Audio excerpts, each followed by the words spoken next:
My 20-year-old plans for this career looked nothing like the life I actually got, and honestly, I'm grateful they didn't.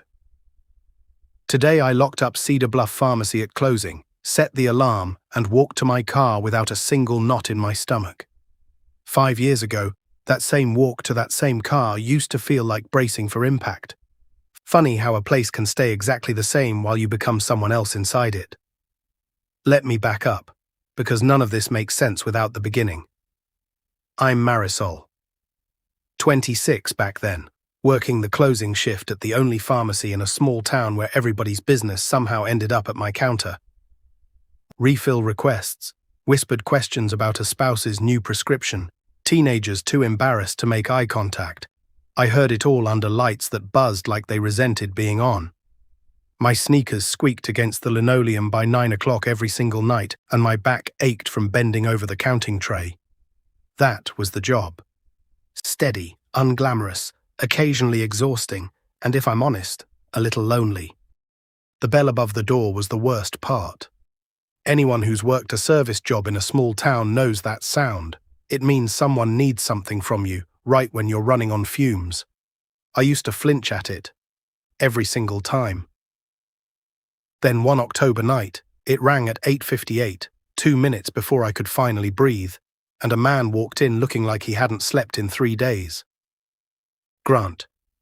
He was 31, an EMT who'd just come off a brutal double shift, standing there in a wrinkled uniform asking if I could rush a prescription for his grandmother, who he was picking up from her house across town before driving her 2 hours to see a specialist in the morning.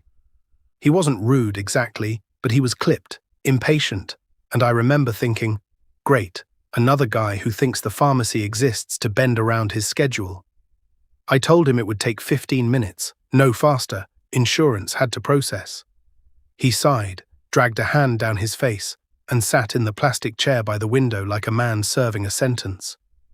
I kept sneaking glances at him while I worked, half annoyed, half curious about the exhaustion written all over him. When I called his grandmother's name, he stood so fast he knocked the chair backward, and when he apologized, really apologized, red-faced and stammering, something about him cracked open for me. He wasn't impatient because he was entitled. He was impatient because he was scared for someone he loved, and running on no sleep and no idea how to ask for help gracefully. I recognized that. I think a lot of people who've stayed up all night worrying about someone would recognize that too. He came back 3 days later, not for a prescription, but to apologize properly and bring me a coffee. And I remember standing there, cup in hand, thinking I had completely misjudged him after one bad first impression. Isn't that always how it goes? We meet people mid-crisis and think that's who they are. Over the following months, he started timing his shifts around my closing hours, or so I later found out. At the time, I just noticed him showing up more, always with some flimsy excuse, a question about drug interactions for a patient, a form he needed signed. I wasn't fooled for long, neither was he, honestly. We both just enjoyed pretending a little longer than necessary. Here's where it got complicated, though, and where I actually lost sleep over what to do. Grant started bringing his grandmother in for her monthly refills, and she and I got close in that easy way older women get close to you when they've decided you're trustworthy. She'd sit in that same plastic chair and tell me stories about Grant as a boy, and I loved it, until I realized I was building feelings for a man whose family member was, in a sense, someone I was responsible for professionally. I want to be clear that nothing about my job ever crossed a line. I wasn't her prescriber. I had no authority over her care. I was just the pharmacist filling what her doctor ordered. But I sat with that discomfort anyway, turning it over for weeks. Was it fair to let this grow while his grandmother trusted me the way she did? I talked to my manager about it, hypothetically, carefully. She told me something I still think about. Caring about your patients' families doesn't disqualify you from also being a person who falls in love. It just means you handle it honestly. So I did. I told Grant we needed to talk, and I laid out exactly what was bothering me, bracing for him to think I was overthinking it. He didn't. He just nodded slowly and said he'd wondered the same thing, and that he respected me more for saying it out loud instead of letting it sit unspoken between us. That conversation, more than any dinner or any bouquet of flowers he brought me later, was the moment I let myself actually want this. We took it slow after that. Painfully, deliberately slow, by both our standards. Coffee after my shifts. Him teaching me how to check tire pressure in the pharmacy parking lot because I'd been driving around on one that was dangerously low for months. Me stitching together the courage to laugh at his terrible jokes instead of just tolerating them politely.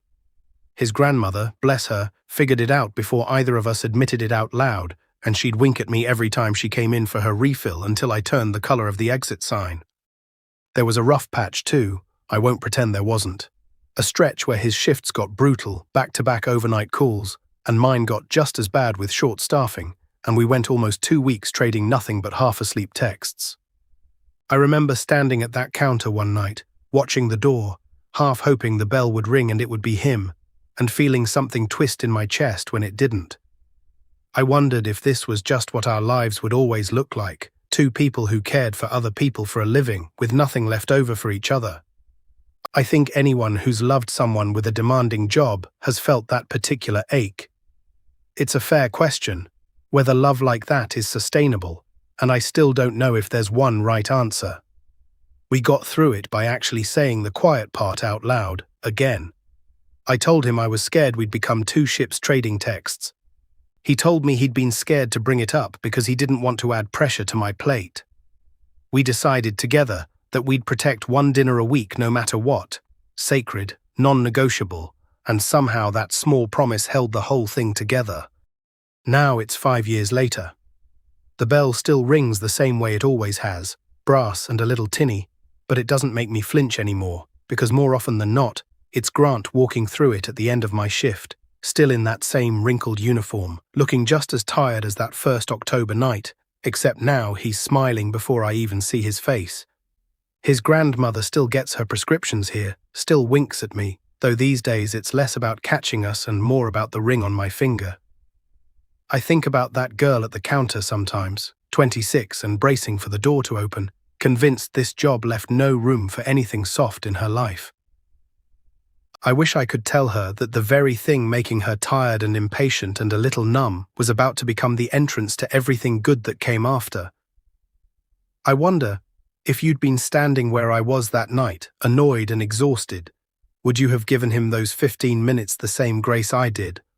Or would you have written him off as just another impatient stranger? I still think about how close I came to doing exactly that.